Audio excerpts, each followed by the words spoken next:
¿Qué tal? Bienvenidos una vez más al devocional con el pastor Gerson González, donde día a día nos acercamos a las Escrituras para conocer y experimentar el poder del Evangelio. Deseamos que seas grandemente bendecido mientras escuchamos la palabra de Dios, porque la palabra de Dios no está presa. Comenzamos. Hola, buen día. Dios te bendiga. Qué bendición es esta mañana poder una vez más encontrarnos alrededor de la palabra de Dios. Bueno, estamos meditando en la oración de Juan 17:20, la oración de Jesús por sus discípulos futuros en esta sección en la que nos encontramos. Y hoy quiero pensar en el verso 20, cuando Él dice: pero no ruego solo por estos, sino también por los que han de creer en mí por la palabra de ellos. En otras palabras, Jesús se adelanta a el mensaje de los apóstoles. Los apóstoles comenzarán su ministerio de predicación una vez que el Espíritu Santo venga sobre ellos y que el libro de Hechos nos registra.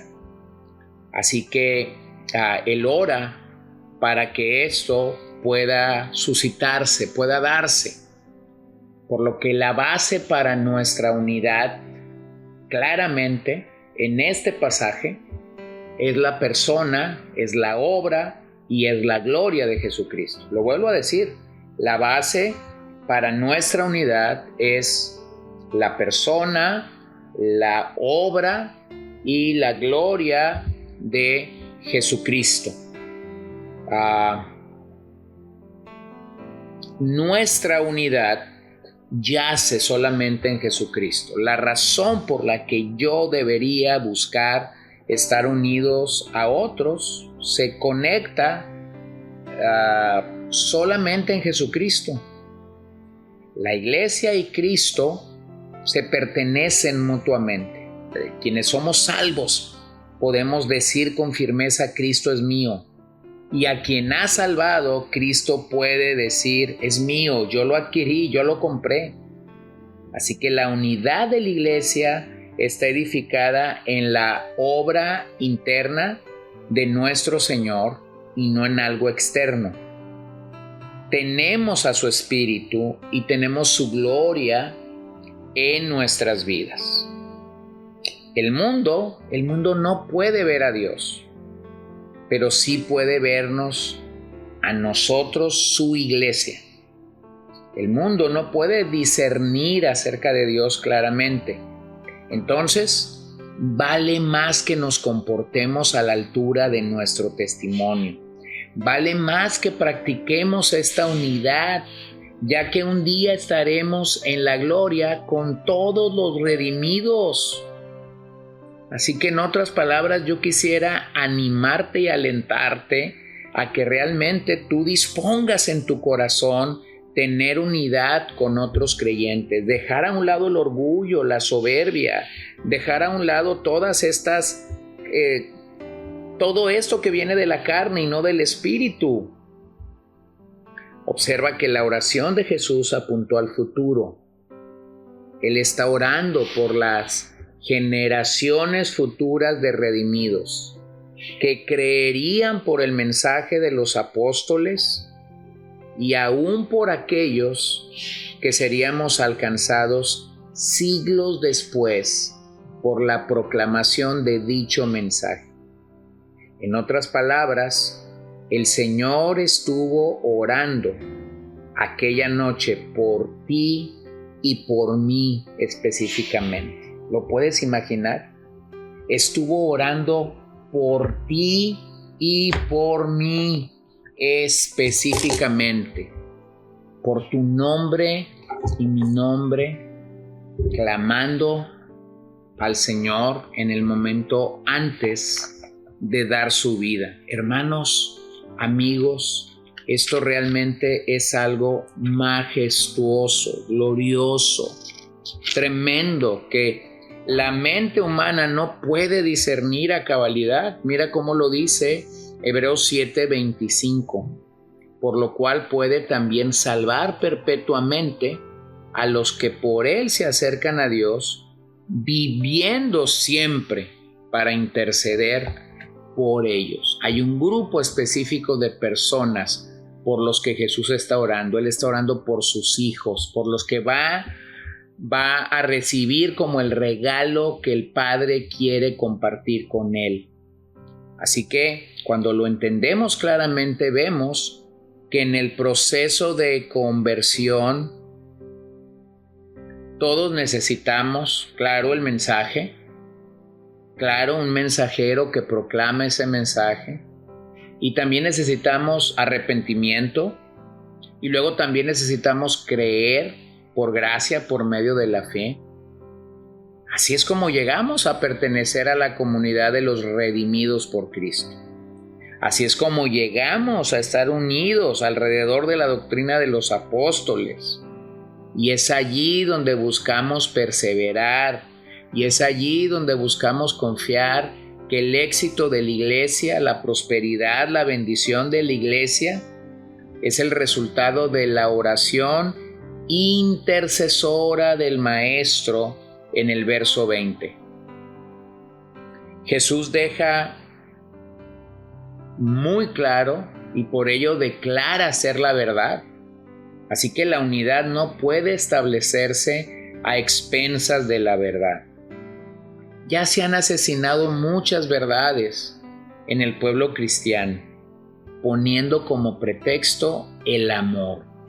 Sin embargo, lo que tenemos aquí es una unidad confesional.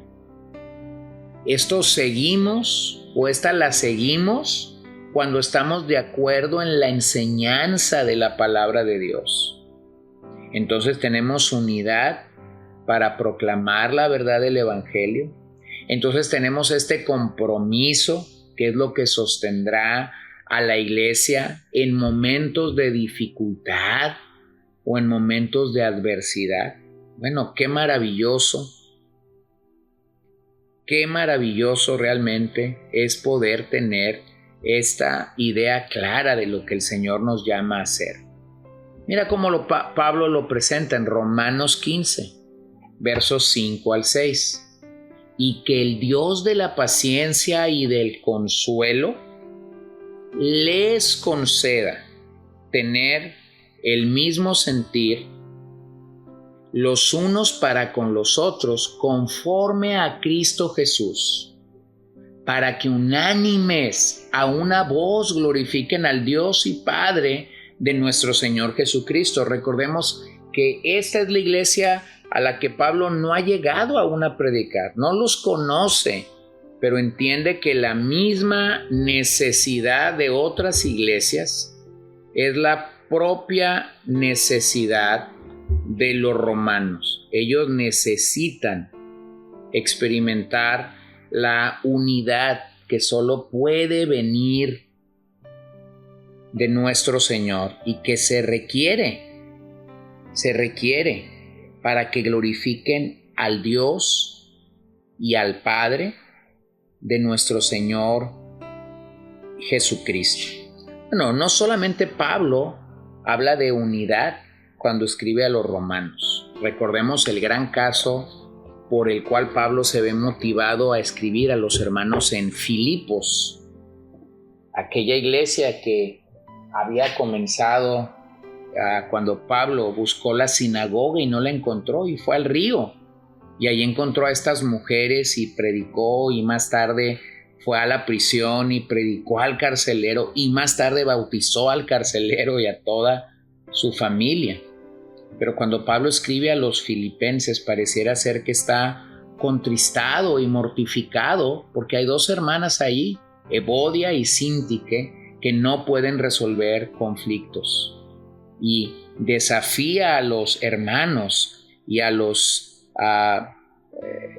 servidores de la iglesia en Filipos a que busquen la unidad al interior de la iglesia. Pero antes de decir que ayuden a Evodia y a Síntique, Pablo les recuerda el máximo ejemplo que nosotros tenemos para buscar la unidad, y lo hace hablando de Cristo en su maravilloso himno cristológico. Escucha lo que él dice en el capítulo 2, verso 1 al 4. Por tanto, si hay algún estímulo en Cristo, si hay algún consuelo de amor, si hay alguna comunión del Espíritu, si hay algún afecto y compasión, hagan completo mi gozo, siendo del mismo sentir, conservando el mismo amor, unidos en espíritu, dedicados a un mismo propósito. No hagan nada por egoísmo o por vanagloria, sino que con actitud humilde cada uno de ustedes consideren al otro como más importante que a sí mismo, no buscando cada uno sus propios intereses, sino más bien los intereses de los demás. Bueno, después de estos versos, Pablo va a hablar de la humillación de Cristo. Pablo va a hablar de cómo eso sirve a los propósitos de Dios. Pero Pablo nos recuerda, tengan un mismo sentir, ámense entre ustedes, tengan un compromiso común y apasionado con objetivos espirituales, sientan una misma cosa. ¿Cuál es esa cosa? Promover el reino de Dios. Ojo, sientan una misma cosa, no habla de rencor, no habla de ira, no habla de... no habla de algo anómalo.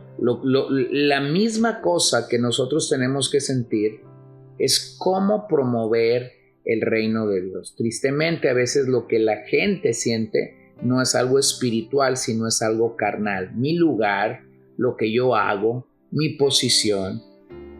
Así que la unidad de la iglesia en Cristo es indestructible, porque está anclada en Cristo. Pero podemos interrumpir esa unidad por nuestra carne. Y esto es precisamente lo que daña tanto la unidad espiritual de la iglesia. Buscar el lugar, buscar la posición, buscar la reputación, buscar el prestigio que hacer algo para el Señor me da.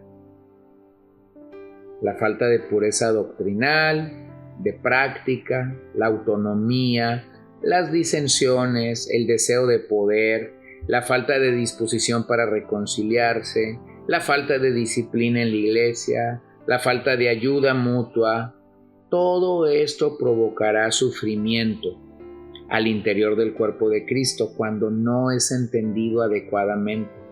Mira cómo el puritano Matthew Henry lo expresó: en los grandes asuntos de la religión, sean de una solamente, pero cuando no haya unión de opiniones, mostramos que no tenemos verdadera unidad. Hermanos, Dios estaba en Jesús y Jesús estaba en Dios. Ese es el tipo de unidad que tenemos los que creemos en Jesús. Es un vínculo espiritual y crece solamente conforme crecemos en la fe. No buscamos uniformidad, buscamos la unidad que tiene a Cristo como el verdadero eje.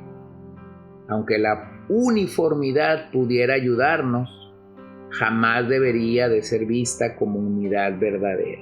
Así que te aliento, te llamo a que nos examinemos a nosotros mismos en este particular. Señor, una vez más oramos, te damos gracias por tu palabra y rogamos que nos des verdadera unidad. Mientras avanzamos en estos versos finales de Juan 17, permítenos reconocer la necesidad que tenemos de buscar verdadera unidad en todos y cada uno de los particulares de los que estamos hablando. Te lo pido en el nombre de Cristo y pido que bendigas el día que hoy mis oyentes y yo iniciamos. En tu nombre oramos. Amén. Gracias por acompañarnos el día de hoy. No olvides compartir este devocional con todos tus conocidos y recuerda que puedes seguirnos en Podbean, Spotify y Facebook como CCBN Los Mochis para que puedas escuchar todos los mensajes, los devocionales y también seguir nuestras transmisiones en vivo. Esperamos que nos acompañes el día de mañana. Que el Señor te bendiga.